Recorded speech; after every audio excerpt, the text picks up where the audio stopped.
Well, it's that time. The draft and combine are behind us, the schedule soon to be released. All we got now is to make our predictions with the season coming up. The NFL is about to release their own power rankings, so I thought to make my own and compare.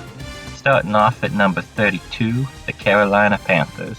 This would probably be a good time for me to start off with a sincere apology to anyone I offend by putting your favorite team pretty low. If you're a real fan, I hope you stick with your team and cheer them on regardless of their wins or losses, and potentially make anyone who doubted them look foolish.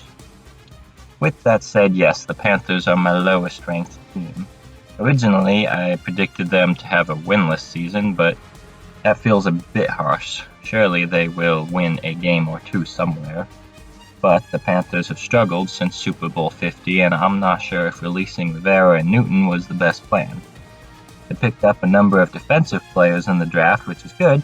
They allowed more points scored than anyone else last season, but the offense is lacking too. As good as CMC is, he can't carry that much dead weight on his back. His back will go out on him. So these guys are going to have to prove me wrong. I wouldn't mind, I don't hate them or anything, but I don't see any solution to these guys being a contender right now. At 31, I've got the Miami Dolphins.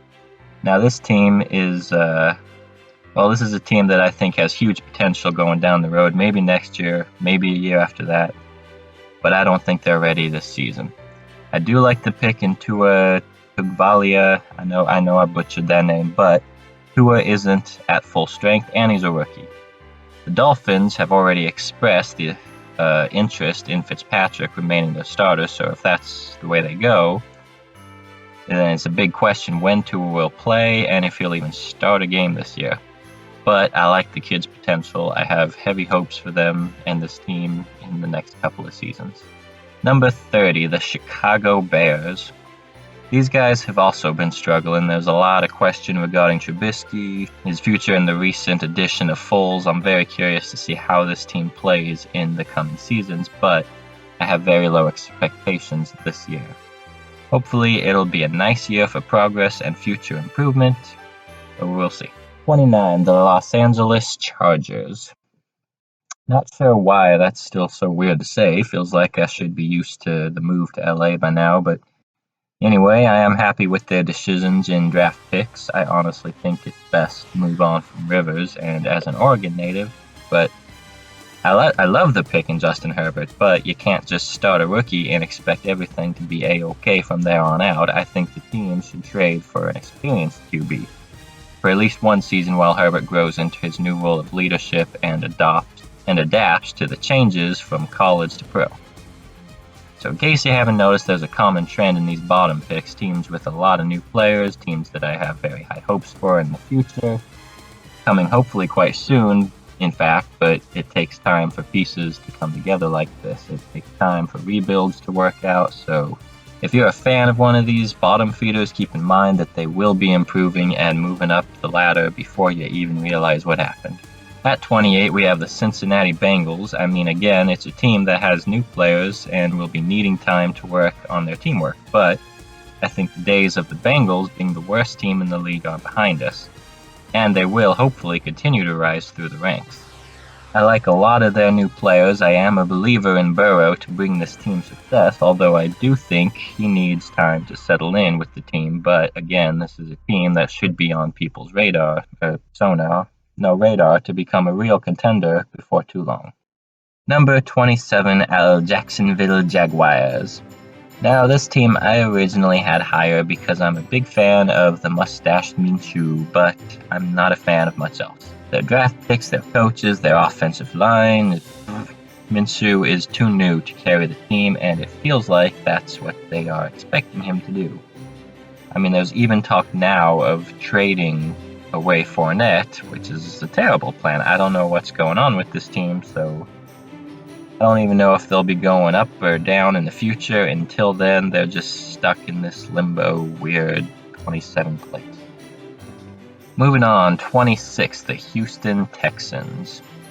Now, this is one team that everyone is just pissed off about.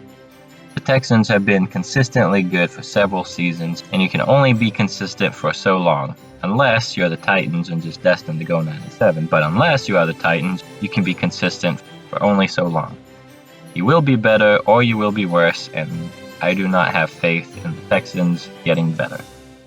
Even in their recent playoff games, they looked so terrible, beating the Bills in overtime and struggling to win even with Allen's mistakes and laterals, and that tragic loss against the Chiefs. And since that didn't get Bill O'Brien fired, I seriously don't know what could. Although I do think that Deshaun Watson is one of the greatest QBs in the game right now, he is the only reason they are not any lower. He can surely carry this team to a couple of wins, but the Texans made some very questionable draft picks. They traded away DeAndre Hopkins, I guess because he was annoying, because Bill O'Brien thought he was annoying or something, and they kept Bill O'Brien as the head coach. Things are not working out with the Texans, Bill. You should seriously look for other opportunities, and until O'Brien is finally fired, I got no faith in this team. Alright, let's go on to better teams where I don't have to feel so frustrated. At 25, we have... never mind.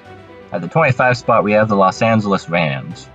These guys had so much promise not that long ago, and it's really hard to say what went wrong. But after losing the Super Bowl, they have not appeared to have recovered. I think they can make some changes and turn it back around, but at least for now, I don't have faith in Jared Goff, and now the loss of Todd Gurley, I don't expect much from these guys right now.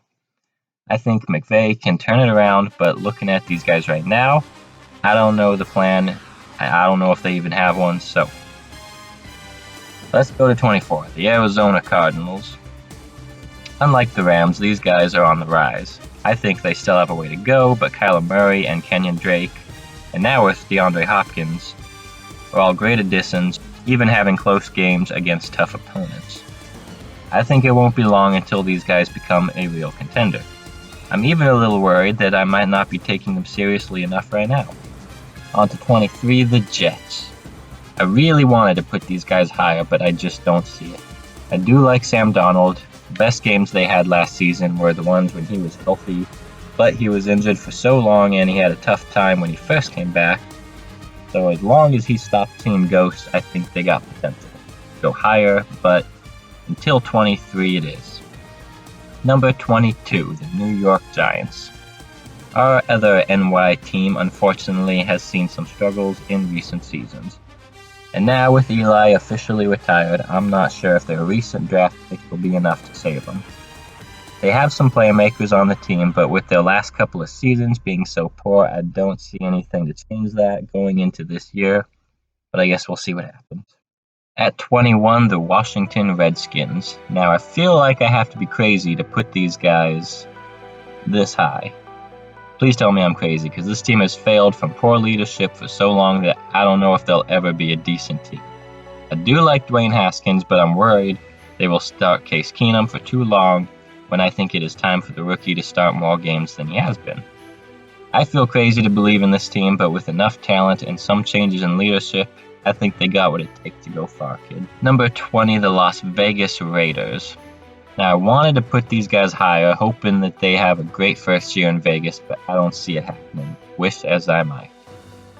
They showed some greatness last year, and they showed bad. So I see it being a little bit of both to go around and have them placed somewhere in the middle. I'm hoping they do better, but I think their best days are still ahead of them. Like, well ahead. Into the teens, number 19, the New Orleans Saints. Alright, I'm probably going to get some hate from this one too. I'm a fan of Saints and of Drew Brees, but honestly, I'm just worried that it's getting too close to retirement age for Brees. And now they no longer have Bridgewater, whom won them a majority of their games last season. I guess I'm just tired of the charade. The Saints look great and then choke in the playoffs, particularly to the Vikings, so I'm probably wrong on this one, but I just don't see how this team can continue to be as good as they have been, and I question how much longer until they attempt a rebuild. 19 is a bit low, but that's where I gotta place them. I just feel that Big Easy has lost its magic. Let's move on from that depression and on to 18, the Cleveland Browns. Now these guys were so hyped up last year. Mayfield was going to lead these guys to great things, and that didn't happen. Now, I'm not really a believer in the Browns, but I do expect them to improve from last year at the very least. My main concern, though, is that if this season doesn't go well, certain players and coaches' jobs may fall into question, and fighting from the edge like that may be too much to handle, and their performance will show. But at the same time, perhaps it'll get this team off of their high horse, and they will hopefully show a little less of that cockiness. Number 17, the New England Patriots. This feels odd to put these guys so low, but I think we ought to start getting used to it. Anyone who says these guys will never win again is kidding themselves, but with the loss of the GOAT, I don't see them bouncing back this season. I would be just stunned if they can do just as good without Brady as they were with him.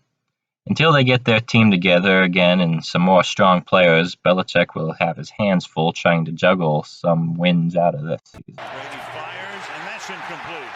Coverage was good. Better be careful with him. He doesn't always do the predictable. Bailey's kick is a good one, and a fair catch is called for, and fumbled by Jones.